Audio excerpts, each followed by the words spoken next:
Hi guys, welcome back to Chess Openings. This is part 2 of openings for white, and today it's the King's Gambit, one of the oldest and most feared attacking weapons in chess history. Full honesty before we start, at the top engine level this is not the best opening. Modern computers will grab the pawn and defend like machines. But you're not playing machines. Against humans, this thing has been winning brutal attacking games for 300 years, and by the end of this video you'll know exactly how. Let's get into it. We start by grabbing the center with the king's pawn, opening lines for the queen and bishop straight away. Black stakes a claim on the center too, and we get the classic double king-pawn standoff. And now comes the move this whole video is about. And here it comes. The King's Gambit. We offer a whole pawn to drag black's central pawn away, rip open the f-file, and aim everything at the black king. Yes, the computer already leans toward black, that's the price of ambition. But remember who actually plays this. Boris Spassky beat Bobby Fischer with the King's Gambit, and Fischer was so furious he went home and wrote a whole article calling it busted. Spassky basically never lost a serious game with it. One pawn for a lifetime of attacking chances, that's the deal. And right here, black has to make the big decision. Road number 1, take the pawn. That is the King's Gambit accepted, the main event.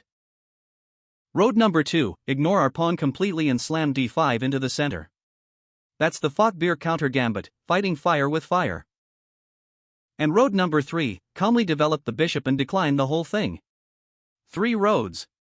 We're taking them one at a time. And we kick off with the main event. Forget the other two for now, all that matters is black reaching out and grabbing that pawn. There it is. The King's Gambit, accepted. Game on. We develop the knight, which conveniently stops the annoying queen check on h4 before it ever happens. And now the accepted gambit splits again, because black has two very different ways to fight. Option 1, Bobby Fischer's favorite, the quiet little pawn move to d6, keeping everything solid and holding on to that extra pawn. Or option 2, the classical way, push the pawn to g5 and defend the loot with everything black's got, heading for the legendary Kieseritzky. We'll take Fischer first. Park g5 for later, and zoom in on that quiet little d6. And there it is, the Fischer defense. Bobby Fischer didn't just recommend this, he literally published it as a bust to the King's Gambit. The plan is simple and rude, keep that extra pawn forever. We don't cry about the pawn, we take the whole center. 2 pawns abreast, pieces flowing out naturally. Black clamps down with g5, building a pawn chain to guard his loot on f4. So we immediately poke at the chain with h4, trying to drag black's kingside forward. Black pushes past and attacks our knight. It has to move, and there's no great square. So it walks all the way back home. And here's the truth, our center looks glorious, but black is simply up a clean pawn, and this is the exact position Fischer used to call the gambit busted. Still, look at black's kingside, it's full of holes, and one imprecise move lets white's pieces come flooding in. Objectively black is better. Practically, it's a knife fight where only black can bleed out fast. Respect this line, and sidestep it early. Okay, rewind. Back to the fork right after knight f3. We just tore through Fischer's quiet d6, so cross that one off. Which leaves the spicy one. This time black grabs everything and pushes g5. g5. Black defends the extra pawn directly and dares us to prove the sacrifice was worth it. Challenge accepted. So we attack the defender immediately. The g5 pawn is the glue holding black's grip together, and this little pawn stab starts tearing it apart. Black pushes past and kicks our knight. Feels aggressive, but every one of those pawn moves is another hole around black's king. But this time the knight doesn't retreat, it leaps into the heart of the board. This is the famous Kieseritzky gambit. From e5 it's already snacking on g4 and staring straight at f7, the weakest square in black's whole camp. Black develops with tempo, hitting our e4 pawn and getting ready to castle out of danger. We ignore it and add another attacker on f7. Every white piece is pointing at black's king, and we're still only 6 moves in.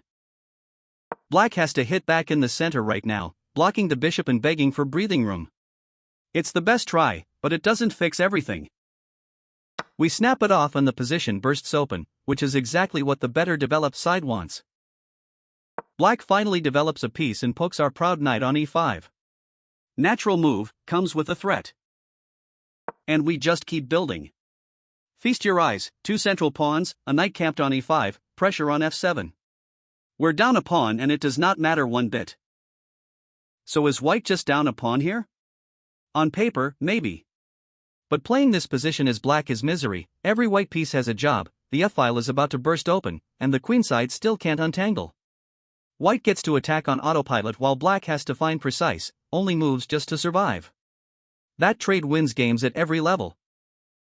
Now let's rewind all the way back to that very first fork, right after we threw an f4. Remember, 3 roads.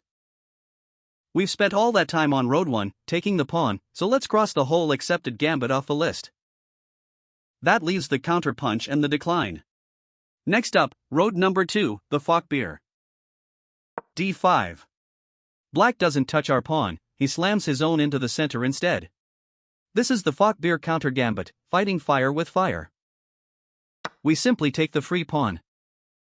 And black rams e4 forward, planting a thorn in our position and dreaming of squashing our development. But we calmly undermine the thorn with d3. That pawn on e4 is about to disappear.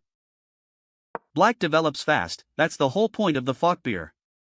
But watch the bar, we hang on to that extra pawn on d5 for now, and the engine gives white a small, pleasant pull. The countered gambit looks scary, and it just doesn't deliver. One last time, back to that fork after f4. All 3 roads on the board. The accepted gambit? Done. The Falkbeer? Done. Which leaves exactly 1 road left, and it hides the nastiest trap in the whole opening.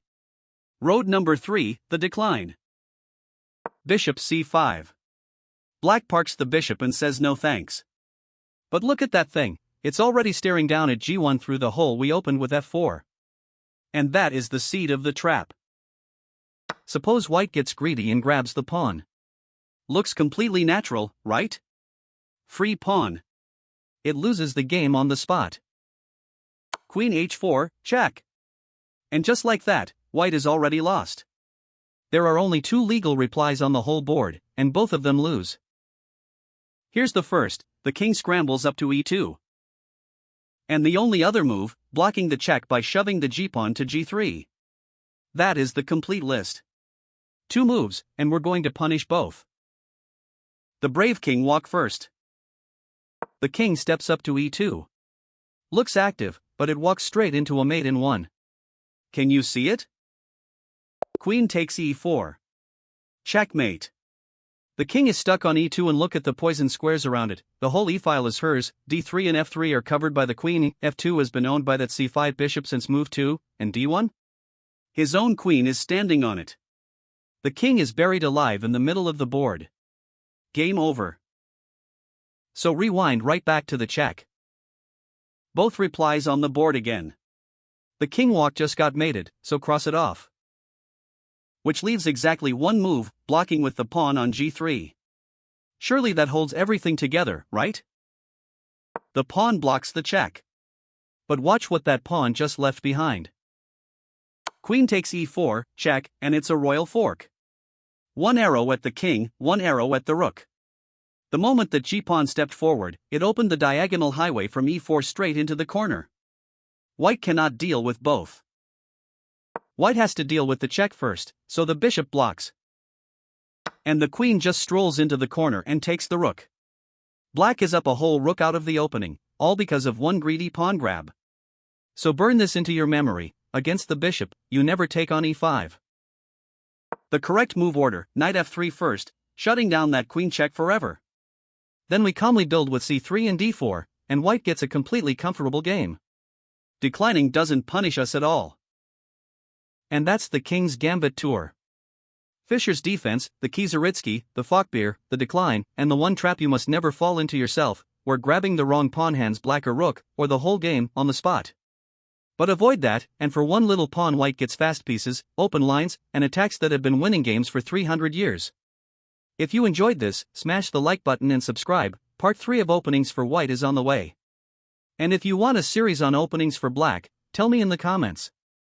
See you in the next one.